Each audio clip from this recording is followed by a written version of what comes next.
Faktor penentu penganiayaan dan pengabaian bayi pada kera yang hidup berkelompok. Pelecehan dan penelantaran bayi bukanlah sebuah fenomena unik yang terjadi pada spesies manusia.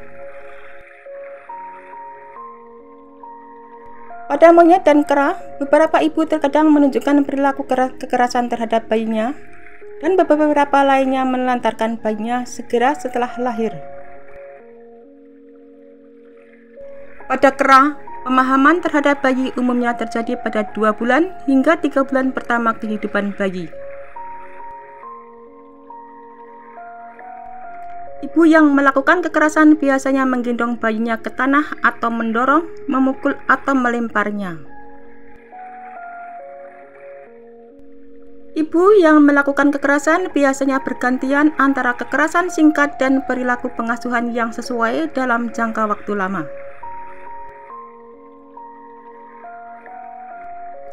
Mengingat dapat berkisar dari kesusahan pada bayi hingga cedera serius dan kematian.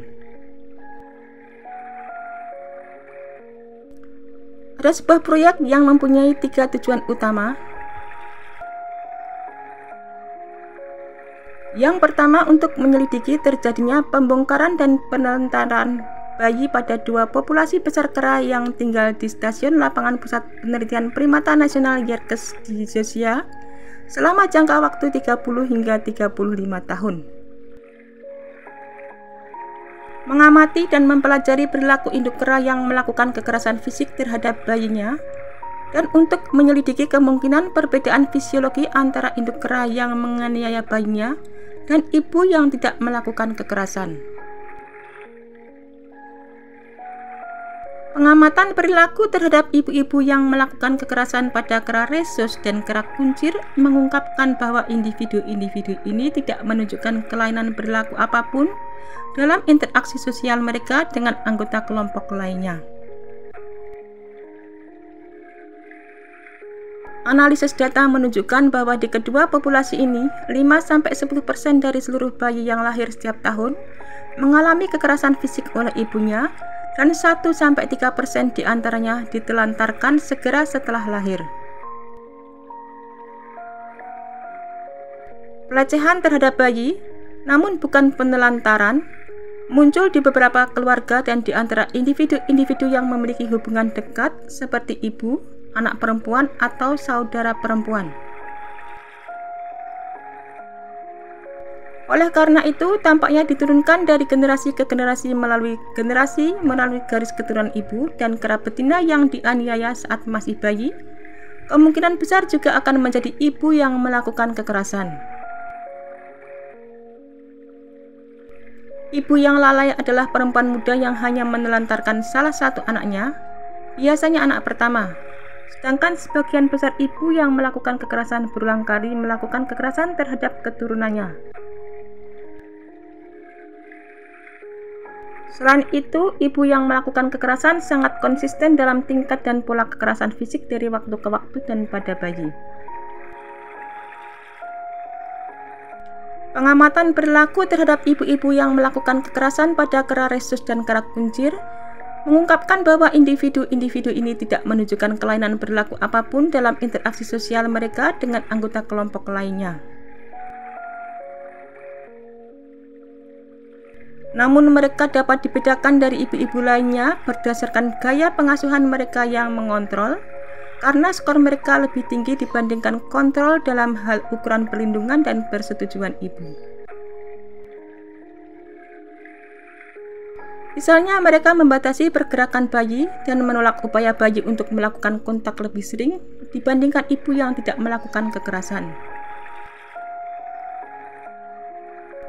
Pada kera kuncir seringkali diawali dengan peristiwa sosial yang penuh tekanan, seperti agresi dalam kelompok atau penculikan bayi.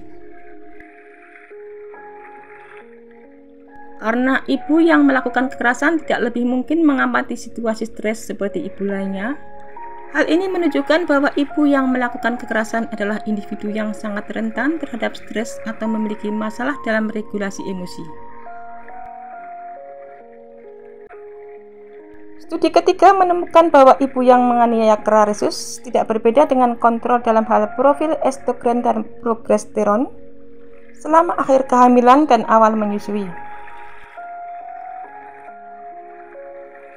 Karena hormon-hormon ini terlibat dalam pengaturan respons ibu, tampaknya perilaku kasar bukanlah akibat kurangnya motivasi ibu, namun beberapa di antara perbedaan antara ibu yang melakukan kekerasan dan ibu yang tidak melakukan kekerasan ditemukan pada aktivitas sistem fisiologis yang mengatur respons terhadap stres.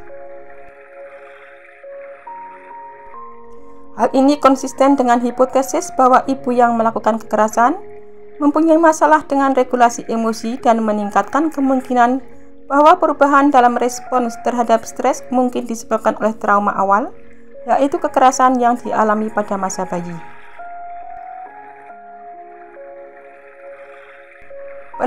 Penelitian terbaru mengenai pelecehan dan penelantaran bayi yang terjadi secara alami pada monyet yang hidup berkelompok telah memberikan beberapa wawasan mengenai potensi penyebab dan konsekuensi dari fenomena ini. Penelantaran bayi oleh induk kera dalam kondisi reproduksi dan investasi orang tua yang kurang optimal menunjukkan bahwa pengabaian, setidaknya dalam bentuknya yang paling ekstrim, mungkin merupakan perilaku adaptif.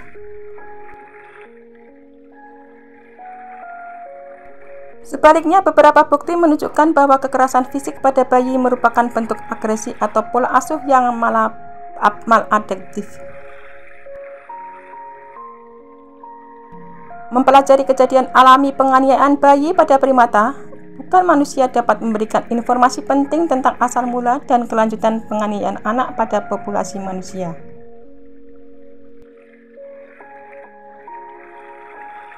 Perilaku ibu pada dasarnya berevolusi pada banyak hewan untuk kemajuan kebugaran melalui bendungan yang membantu perkembangan mental dan fisik keturunan mereka dan meningkatkan adaptasi mereka terhadap lingkungan.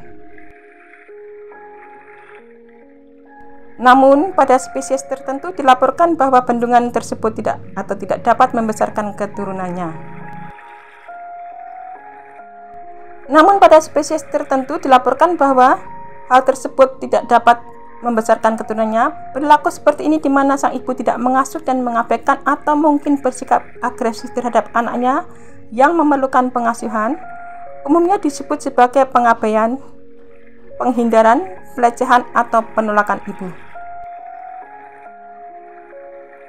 Beberapa perilaku penolakan aktif, pelecehan dan agresif, dan pasif, pengabaian, depresi, dan pengabaian juga terdapat dibagi berdasarkan jenis perilakunya.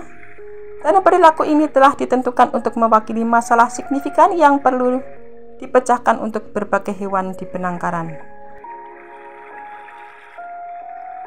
Usia ibu yang lanjut dikaitkan dengan risiko tinggi kelahiran tidak dapat hidup pada kera rhesus. Penelitian lain mengenai kera rhesus menunjukkan peningkatan risiko kehilangan bayi baru lahir pada anak sulung, mungkin karena kurangnya keterampilan ibu pada ibu primat. Dalam penelitian ini, risiko keguguran menurun seiring bertambahnya usia ibu, kemungkinan karena peningkatan keterampilan mengasuh anak pada wanita yang lebih tua. Penelantaran bayi pada kera penangkaran paling sering terjadi pada ibu muda yang belum berpengalaman. Menariknya, tidak ada pengaruh signifikan antara urutan kelahiran terhadap risiko keguguran. Hal ini menunjukkan bahwa anak sulung belum tentu memiliki peningkatan risiko keguguran.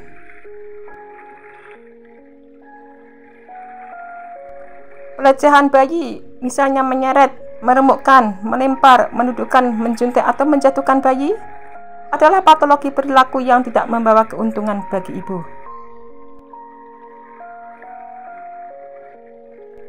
Umumnya kekerasan terjadi pada 3 bulan pertama pasca persalinan dan kemungkinan besar akan berdampak negatif pada perkembangan normal, pembentukan hubungan sosial, dan pola asuh di masa depan. Bayi yang mengalami kekerasan dapat menjadi ibu yang melakukan kekerasan. Menyeret, meremukkan, melempar, mendudukkan, menjuntak atau menjatuhkan bayi adalah patologi perilaku yang tidak membawa keuntungan bagi ibu. Penelitian terbaru terhadap populasi besar kera rhesus dan monyet lainnya di penangkaran menunjukkan bahwa 5-10% dari semua bayi yang lahir pada tahun tertentu berisiko mengalami kekerasan fisik oleh ibu mereka. Pelecehan ibu yang terjadi secara alami terhadap keturunannya. Faktor kognitif dan sosial dapat berinteraksi dengan variabel biologis secara kompleks atau dalam beberapa kasus mengesampingkan pengasuhnya. Mirip dengan pelecehan anak, pelecehan bayi pada primat bukan manusia mungkin merupakan fenomena yang kompleks dan heterogen di mana variabel biologis dapat berinteraksi dengan faktor pengalaman dan lingkungan. Misalnya perubahan perilaku sosial yang menyertai peran sebagai ibu pada individu yang melakukan kekerasan dan tidak melakukan kekerasan. Misalnya temuan bahwa ibu yang melakukan kekerasan menjadi kurang afiliatif dan lebih agresif terhadap individu lain dibandingkan ibu yang tidak melakukan kekerasan. Mungkin menunjukkan bahwa ibu lebih menimbulkan stres pada anak-anak yang pertama dibandingkan dengan individu yang terakhir.